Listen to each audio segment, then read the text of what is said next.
I dare you to fix me. I'm crossing the line again, falling on my knees. No stranger to pain, it's never ending, it's only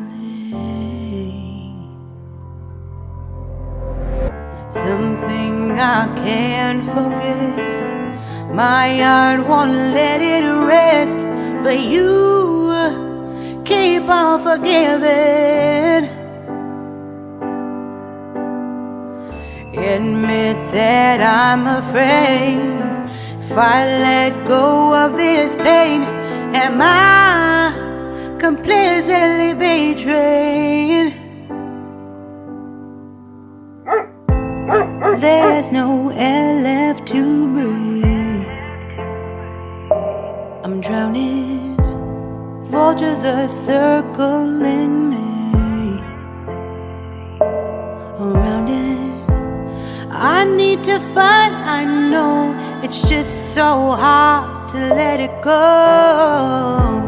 Shine a light I can see. We came out to our land today. It's beautiful out here as always. I have been so busy working like you wouldn't believe it. We got off the road Thursday morning early. I spent like 3 days scrubbing the apartment, cleaning it up, making it ready. That way when we come back from our surgery, I don't have to worry about anything. It's clean and everything's good to go, you know? Then Monday, we went to go get our COVID tests. Within 1 week prior to us having our surgery, they want us to have a negative COVID test. So now we're at our land, basically quarantining from the world and from humanity. Michael came home, he weighed himself. Michael, how much did you lose? Michael, so far in his liquid diet, has lost 19 pounds. I, so far, have lost 15 pounds. And so we're doing really good on our liquid diet. We get bursts of energy, you know, the ketosis business. We're burning fats. We're getting a lot of things done. But then we have to, you know, we need naps and we need rest breaks. It's kind of weird. The lack of calories. We're only getting about anywhere between 500 and 900 calories a day on average. And the only thing we're having is basically protein shakes. And I found a couple of recipes that are really good. One of them is like a cinnamon roll. And oh my God, it's like heaven. And sugar free. And it's low carb and all that stuff. But you just get the like cinnamon extract and all that other stuff, and it works great. So at any rate, as you saw, we're all packed up, we're ready to go. We're going to Mexico to have our weight loss surgery. Mexico. So why are we going to Mexico? I'll tell you all about it. Stay tuned.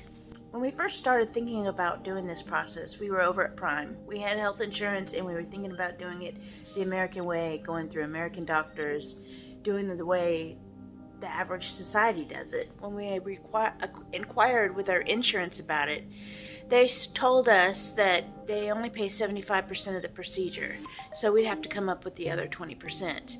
Through my research, I was finding that it was going to be $20,000 to $30,000 to have this procedure done, and that was just for the procedure. Most of the doctors want you to go through a nutritionist. They want you to go through a psychotherapist or a psychologist and all that stuff. I'm not saying I don't need a psychologist. It would probably be pretty good.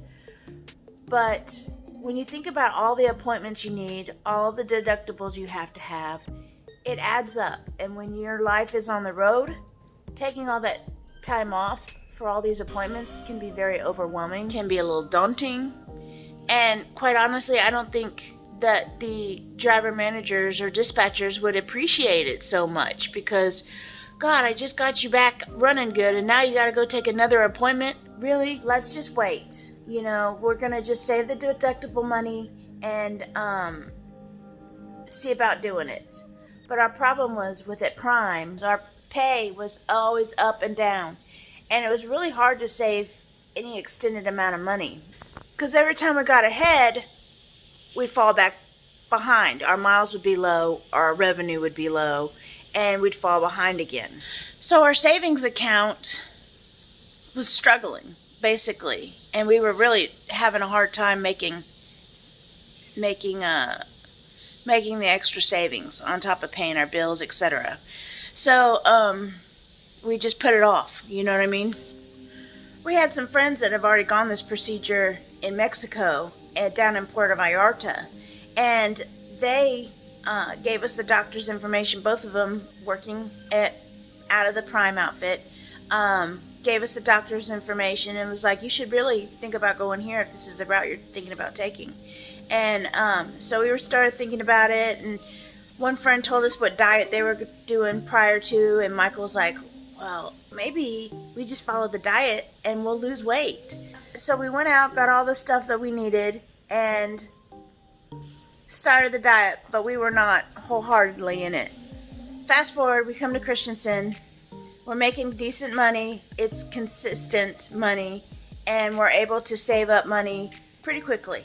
And so anyway, we were just like, you know what? Let's start saving up now. And that's when a friend of ours had told us about Tijuana, Mexico.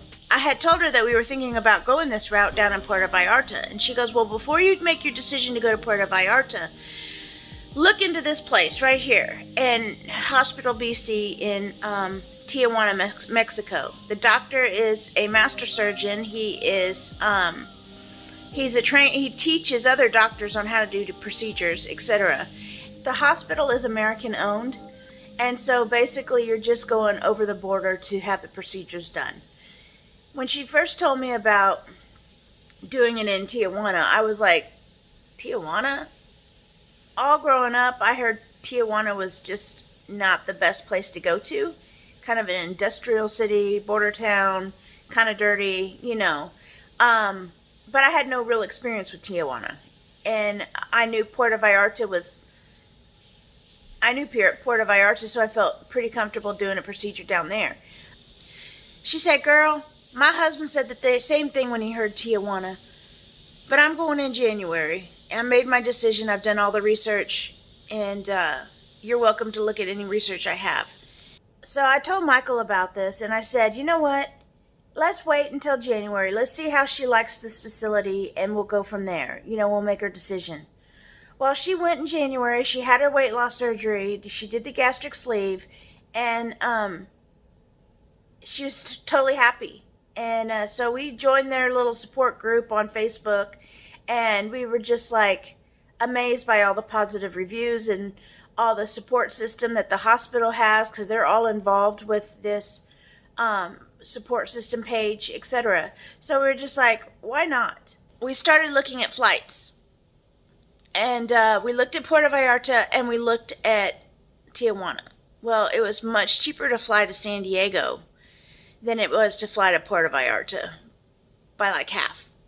The way it is in Tijuana is once you land at the airport, they have a driver come pick you up, and they take you to the hotel in Tijuana. They get you checked in.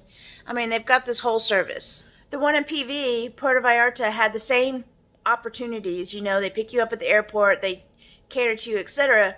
But, like I said, the flights were like in half, because I guess flying internationally or whatever. So, at any rate, we made our decision off of the cost of the airfare, and we chose to go to Tijuana.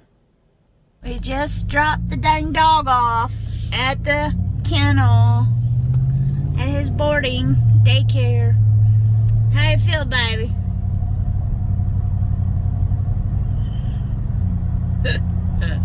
We're a little bit emotional today.